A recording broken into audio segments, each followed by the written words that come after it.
asexual, but they form gametocytes, meaning now you have a male and a female in the human, but that gets picked up by the mosquito when it bites you, and then that male and female get together in the mosquito and uh, can form then these sporozoite.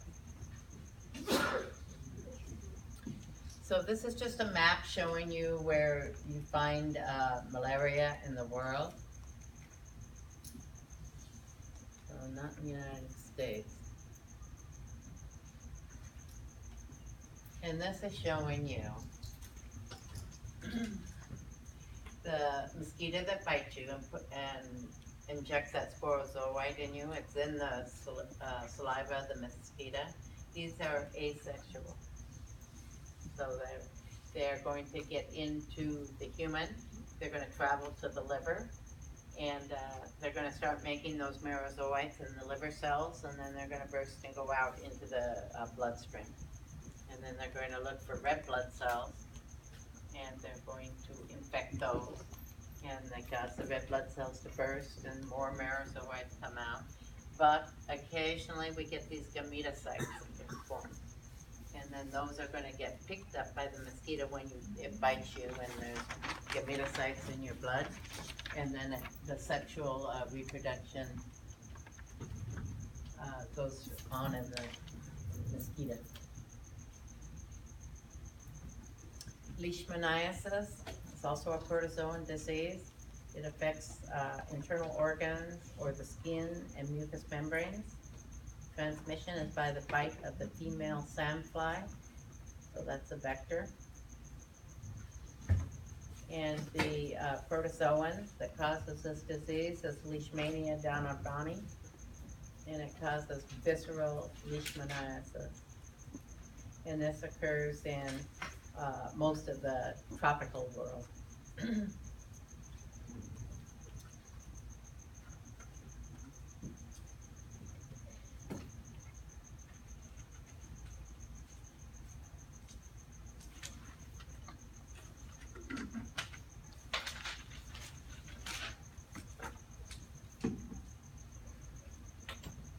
Symptoms are chills and sweating, like if you have malaria.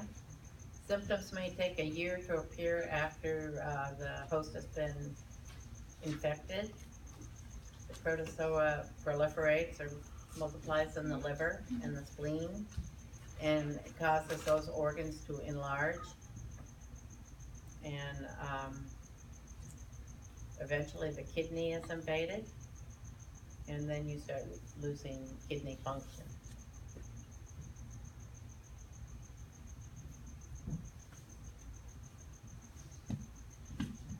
So there's a picture of a child that has visceral leishmaniasis. So by the abdomen that he has enlarged organs in there.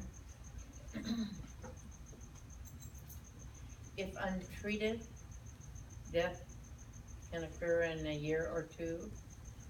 Treatment is by injected drugs that contain the toxic metal antimony. Now they have some new oral drugs, but those are pretty powerful too, and they can cause birth defects.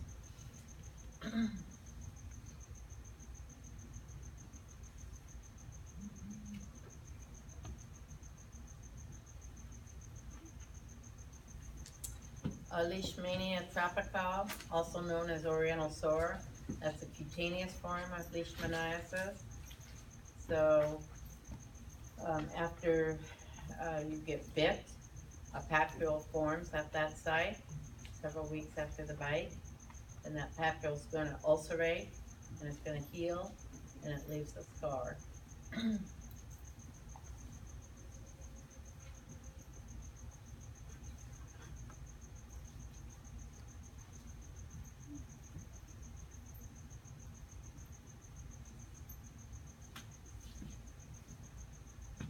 So there's a picture of a cutaneous sore from, or an ulcer from cutaneous leishmaniasis.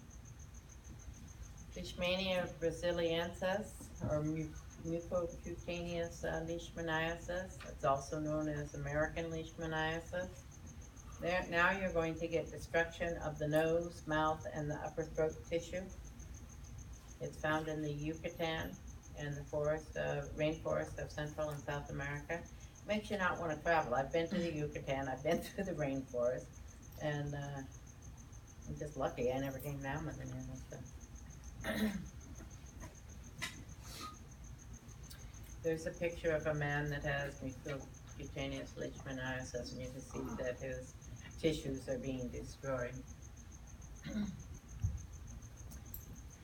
Virulence factor for this protozoa is that it's able to multiply within the macrophages. So the macrophages are protecting it from your immune system and from chemotherapy that you might be doing. Diagnosis is examine the blood and look for parasites in the white blood cells. And diagnosis of cutaneous and mucocutaneous form is by clinical appearance. If somebody walked into you with their face like the man had, or a big ulcer, then you would suspect this. And you can take microscopic scraping also and look at it under the microscope. Schistosomiasis, that's the helminth disease, caused by a small fluke. Flukes look like when you see them, and Karen's going to have a lot of these out the last day that you're in class, so in little vials so that you can see them. They look like leaves. So the adult worm coats themselves with a layer, and then that mimics your host cells. So it's able to avoid your body defenses because your immune cells think that worm is you, because the worm has put this layer over it that makes it seem like it's you. And the female lives in a groove of the male, on the male's body. It's called a schistosome, meaning split body. So the male has this continual supply of eggs to be fertilized. They don't have to go far. Quite odd looking, actually. I have a picture for you. So here's the picture. This is the male. Here's his sucker. That's his head. Here's that split. Here's the female right here. That's her head and her little sucker. Yeah. So she's living in his groove. Isn't that odd? Weird. Weird, very weird. Some eggs lodge themselves in tissue, and then the body's going to form granulomas to wall them off. But others of them are going to be excreted. That's the way that these things get spread to other people. They have to get outside your body so that new hosts can ingest the eggs. So for this particular helminth, the snail is the intermediate host, and it releases what's called free-swimming cercari. This is part of that helminth. They're tadpole-shaped larvae. So the eggs come out, and the snail gets the eggs, and then they develop into this larva in the snail, and then they leave the snail, and they can penetrate human skin and travel through your circulatory system to the intestinal blood vessels where they can mature into adults. Lucky for us, the United States does not have that right kind of snail that it takes for this. That snail, but it could come over at any time, couldn't it? Yeah.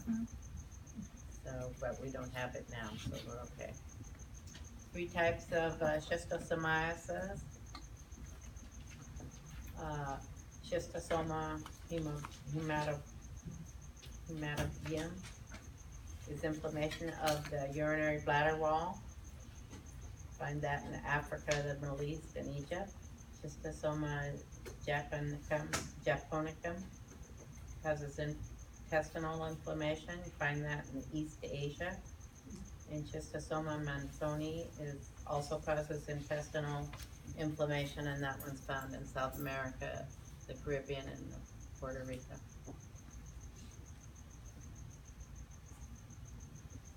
Diagnosis is microscopic examination of fecal or urine samples, looking for flukes or their eggs. Do serological tests. Prevention is chemotherapy, sanitation, and elimination of that host snail.